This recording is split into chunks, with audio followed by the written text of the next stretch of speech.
segala puji bagi Allah yang telah mengaruniakan kepada kita nikmat Islam dan nikmat iman. Dua nikmat terbesar yang seharusnya disyukuri oleh setiap mukmin. Sebab inilah nikmat yang tak ada seorang pun di muka bumi ini dapat membelinya. Bentuk rasa syukur paling indah dari seorang mukmin ialah dengan cara komitmen mengamalkan tiap perintah-perintah Allah serta menjauhi segala yang dilarangnya. Risalah Islam yang dibawa oleh Rasulullah SAW sejak 1400 tahun yang lalu adalah sebuah risalah yang sempurna. Allah Subhanahu wa Ta'ala berfirman, Al-yawma ya'isa alladhina kafaru min dinikum fala takhshawhum wakhshawun.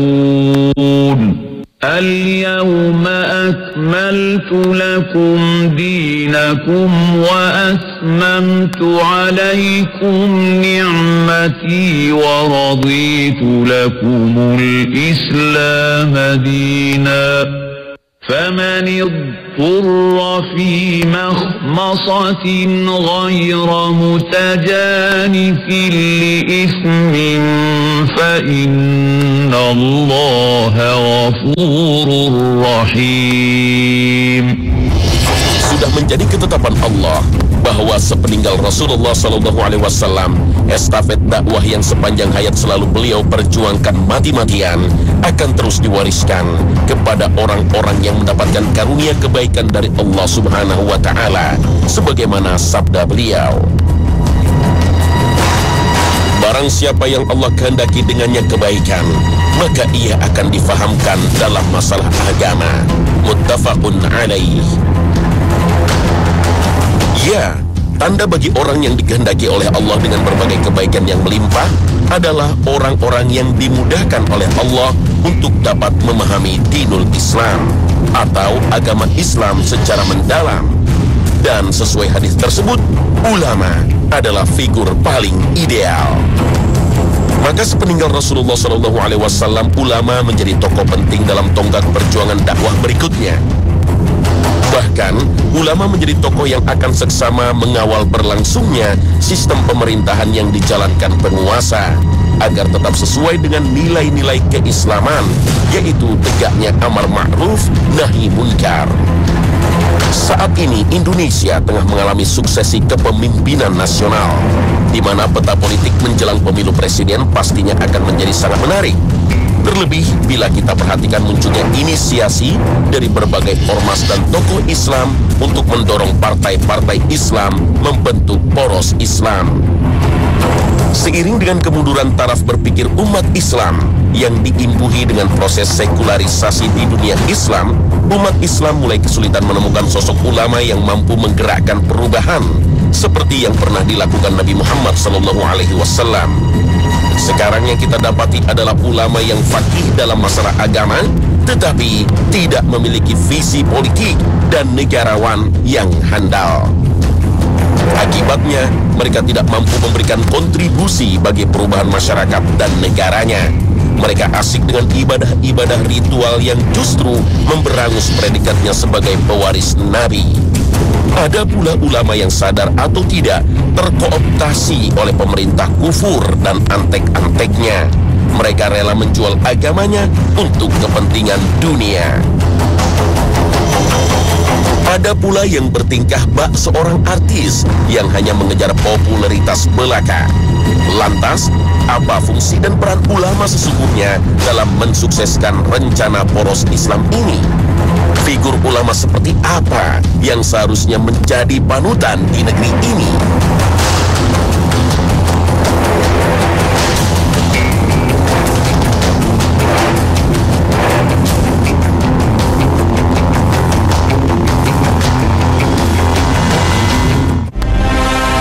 Assalamualaikum warahmatullahi wabarakatuh. Kata ulama adalah bentuk jamak dari kata alim, yang artinya adalah orang yang berilmu. Al-Quran memberikan gambaran tentang ketinggian derajat para ulama di mana Allah meninggikan derajat orang-orang yang beriman dan orang-orang yang diberikan ilmu atau ulama beberapa derajat. Sebagaimana firman Allah dalam Al-Quran, "Hai orang-orang beriman, apabila dikatakan kepadamu berlapang-lapanglah dalam majlis, maka lapangkanlah. Niscaya Allah akan memberi kelapangan untukmu. Dan apabila dikatakan berdirilah kamu, maka berdirilah. Niscaya Allah akan meninggikan orang-orang yang beriman di antaramu dan orang-orang yang diberi ilmu pengetahuan beberapa derajat. Dan Allah Maha mengetahui apa yang kamu kerjakan." Al-Quran Surat Al-Mujadilah ayat 11. Selain tentang ketinggian derajat para ulama, Al-Quran juga menyebutkan dari sisi mentalitas dan karakteristik bahwa para ulama adalah orang-orang yang takut kepada Allah Subhanahu wa Ta'ala. Sebagaimana disebutkan di dalam firman Allah dalam surat Fatir ayat 28 berikut ini. Wa minan nasi wad-dawabi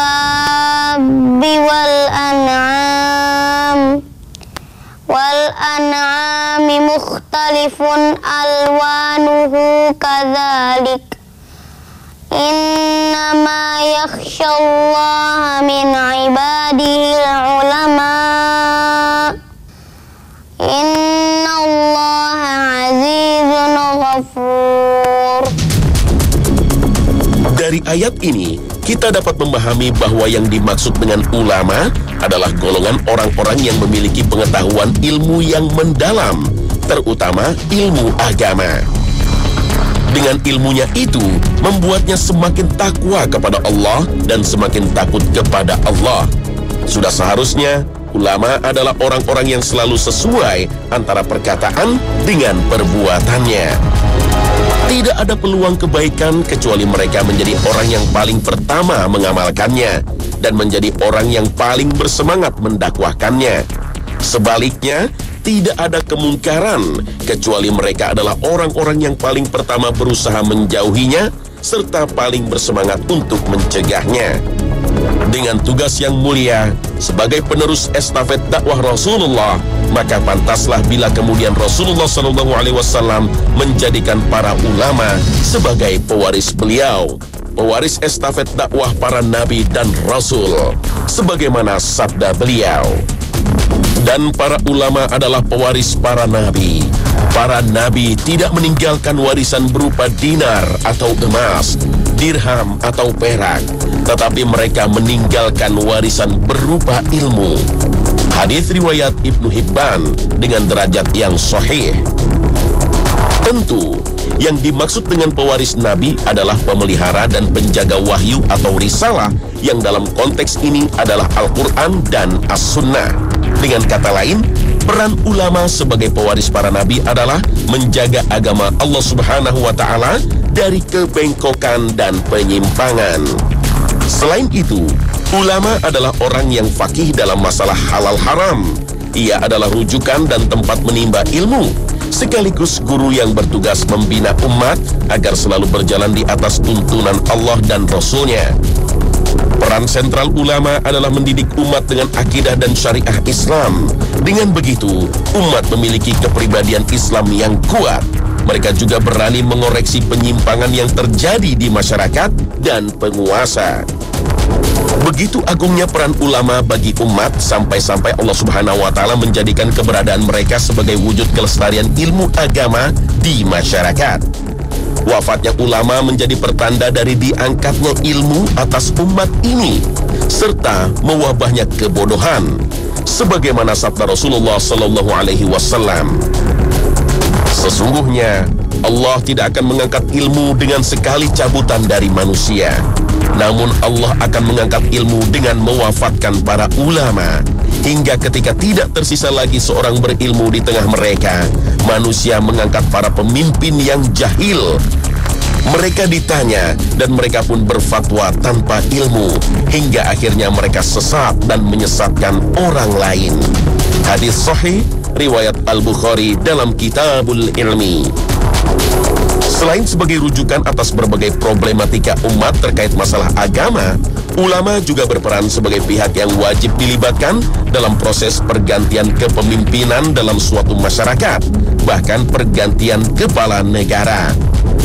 Peran ulama bukan hanya sekedar menguasai khazanah pemikiran Islam, baik yang menyangkut masalah akidah maupun syariah, tetapi juga bersama umat berupaya menerapkan, memperjuangkan, serta menyebarkan risalah Allah.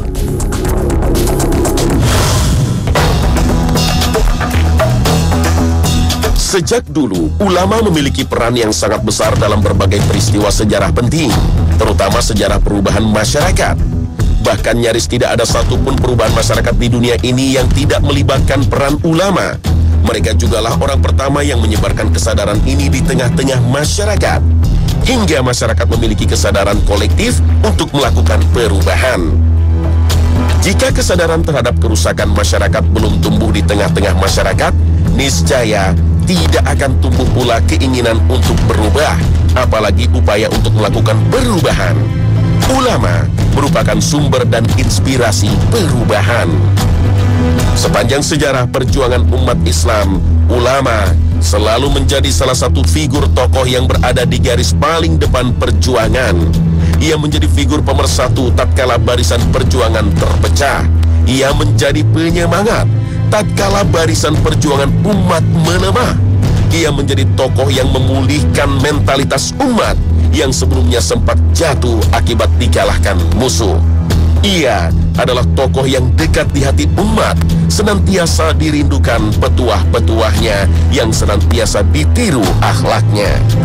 Mencari figur ulama yang tepat harus senantiasa dilakukan. Umat haus akan figur seseorang yang mampu menerjemahkan nilai-nilai Islam dalam kehidupan. Figur yang mampu memberikan penjelasan dengan sederhana tentang konsep syariat, sehingga syariat itu menjadi ilmu terapan yang indah, mudah dipahami, serta menjawab berbagai problematika umat terkini.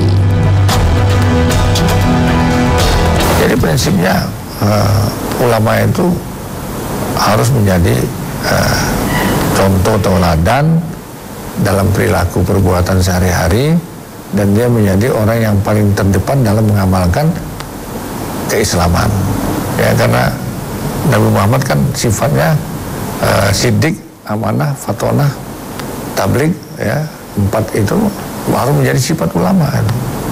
Jadi kepada umat saya pesan, jangan mudah memberikan gelar ustadz, gelar kiai kepada seseorang yang kita anggap berilmu, tapi harus dilihat dari perilakunya dan perbuatannya sesuai nggak dengan syariat Islam, dengan ilmu Islam.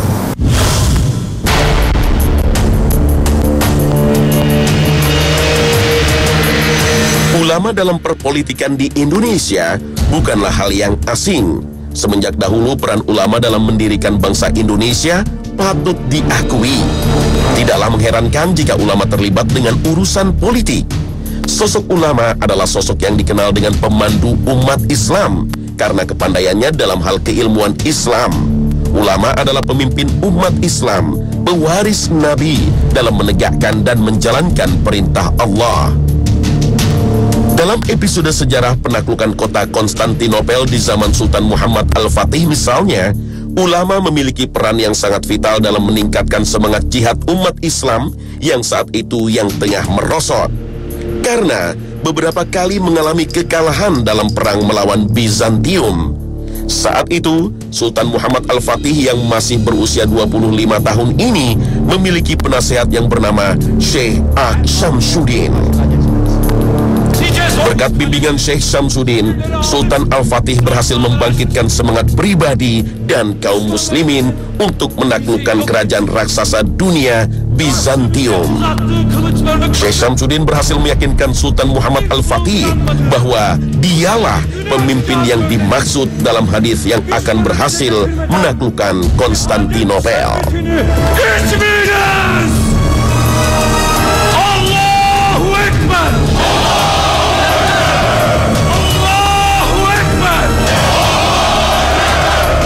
Allahu Akbar. Konstantinopel akan bisa ditaklukkan di tangan seorang laki-laki. maka orang yang memerintah di sana adalah sebaik-baik penguasa dan tentaranya adalah sebaik-baik tentara. Hadis riwayat Ahmad. Syekh Syamsuddin menasehatinya agar dia segera bergerak untuk merealisasikan hadis Rasulullah Sallallahu Alaihi Wasallam tersebut. Tak lama kemudian dimulailah serangan terhadap benteng raksasa Konstantinopel tepat pada jam 1 dini hari 29 Mei 1435 Masehi.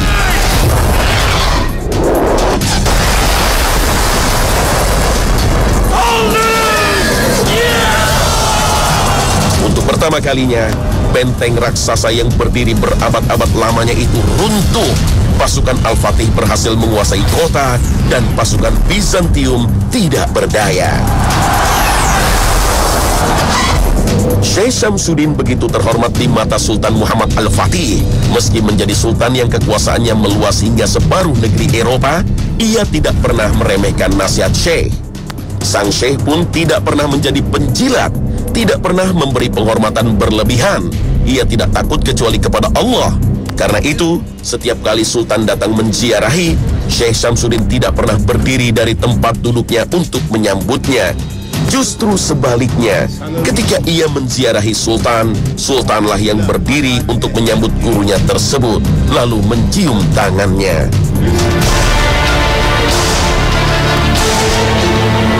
Dalam sejarah kemerdekaan Indonesia pun kita temukan betapa peran ulama dan santri tidak dapat diremehkan. Datangnya Jepang yang memposisikan diri sebagai saudara tua menghadirkan penjajahan baru yang tak kalah kejamnya dibandingkan dengan Belanda. Hingga akhirnya ulama santri pada saat itu membentuk Laskar Hizbullah. Laskar ini dibentuk Kiai Haji Hashim Asy'ari untuk mempersiapkan kemerdekaan RI sekaligus mempertahankannya. Kiai Haji Hashim Asy'ari pada saat itu mencetuskan fatwa resolusi jihad, di mana fatwa tersebut mampu menggerakkan seluruh bangsa Indonesia, khususnya yang beragama Islam, untuk bersama-sama melawan tentara sekutu yang diboncengi Nika Belanda. Pertempuran 10 November 1945 di Surabaya menjadi salah satu perlawanan dengan semangat jihad tersebut. Seperti inilah seharusnya kedudukan ulama dalam pemerintahan. Ulama menjadi garda terdepan dalam mengawal pemerintah menjalankan fungsinya secara paripurna. Dalam kisah Syekh Syamsuddin dan Sultan Al-Fatih tadi, kita juga dapat mengambil pelajaran bahwa ulama harus sadar politik. Politik dalam arti pengaturan urusan umat, menimbang segala permasalahan umat dengan sudut pandang Islam dan mengambil solusi atas segala persoalan dengan solusi Islam. Ulama harus terus melakukan amar ma'ruf nahi munkar, sigap mengawal penguasa dalam menerapkan hukum-hukumnya. Saat peran politik ulama pudar, implikasinya akan langsung dirasakan oleh umat secara luas. Seiring dengan kemunduran taraf berpikir umat Islam yang diperparah dengan proses sekularisasi di dunia Islam, kesadaran ulama untuk mampu menggerakkan perubahan seperti yang pernah dilakukan Nabi Sallallahu Alaihi Wasallam mutlak diperlukan. Ulama kini juga dituntut bukan hanya piawai dalam masalah agama, tetapi juga harus memiliki visi politik dan negarawan yang handal, sehingga mereka tidak mudah dimanfaatkan oleh musuh-musuh Islam.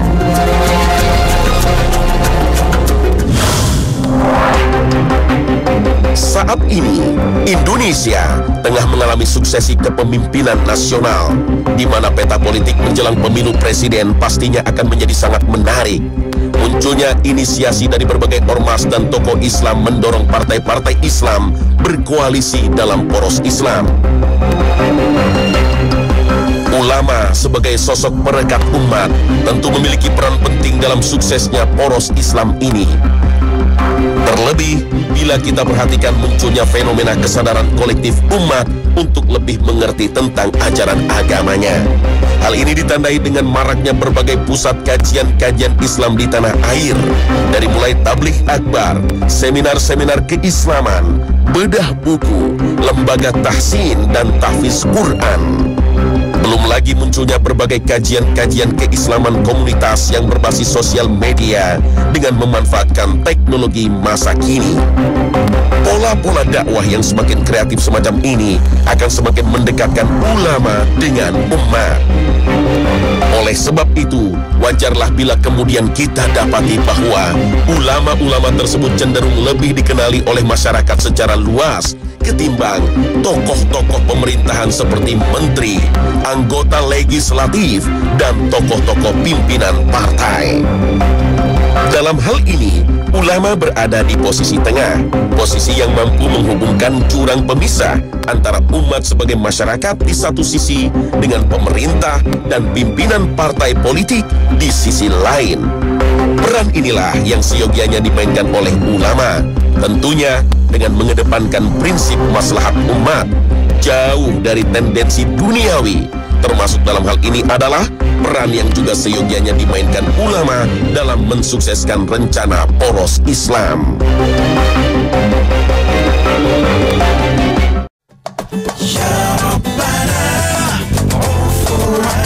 Pemirsa, inilah akhir kebersamaan kita. Semoga tayangan Hasanah hari ini membuka mata Anda bahwa Muslim Indonesia tak pernah kenal kata berhenti dalam berjuang dan berjihad.